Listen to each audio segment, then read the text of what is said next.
আসসালামু আলাইকুম। আপনারা কেমন আছেন? আশা করি ভালো আছেন।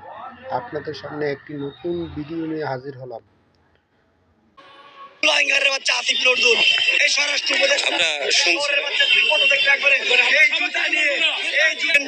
চব্বিশে গণ অভ্যুত্থানে সারা বাংলাদেশ থেকে লাখো লাখো ছাত্র জনতা এবং সকলেই আমরা আন্দোলনে অংশগ্রহণ করেছিলাম, কিন্তু সেই আন্দোলনে নেতৃত্ব দিয়েছিল যে আমাদের জেলা ভিত্তিক, উপজেলা ভিত্তিক, ইউনিয়ন ভিত্তিক এবং বিভাগীয় শহর ভিত্তিক যে আমাদের স্টেক হোল্ডাররা, তাদেরকে টার্গেট করে ধরে ধরে খুন হত্যা করার পরিকল্পনা করছে এই ফ্যাসিস্ট লোকের লোকজনরা।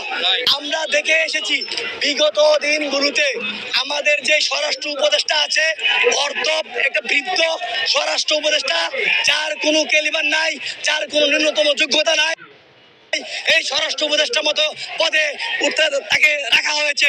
আমরা প্রথমে এটা নিন্দা জানাই। আর দ্বিতীয়ত আপনারা জানেন যে 5ই আগস্টের পরে সারা বাংলাদেশে আমাদের অসংখ্য আহত জুলাই যোদ্ধা, বিপ্লবী জুলাই যোদ্ধা, তাদেরকে বিভিন্ন জায়গায় বিভিন্ন রকম ভাবে টার্গেট করে হত্যা গুম করা হয়েছে এবং তার ধারাবাহিকতায় আমাদের বাংলাদেশের একজন অগ্রনায়ক জনাব আমাদের হাদি ভাইকে প্রকাশ্যে দিবালোকে হত্যা করেছে গুলি করে, এবং হাদি ভাইকে আমরা হারিয়েছি আমাদের জায়গা থেকে। সেই জন্য আমাদের যে কর্মসূচি আমরা বলতে চাই, আমাদের যে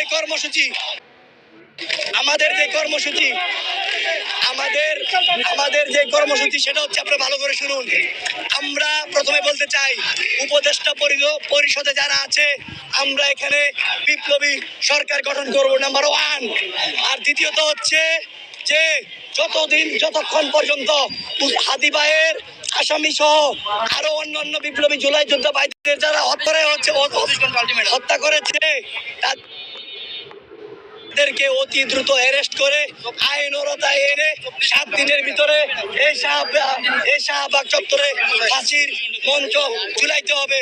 তারপরে হচ্ছে আমরা 24 ঘন্টা না, আমরা রাত 8টা পর্যন্ত টাইম পেতে দিলাম। রাত 8টা,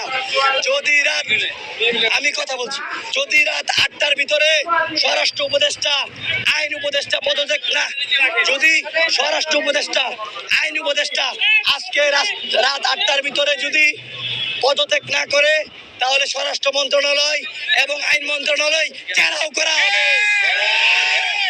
একই সাথে আমরা বলতে চাই, আমরা আমাদের কোন বিপ্লবী ভাইদের আর হারাতে চাই না।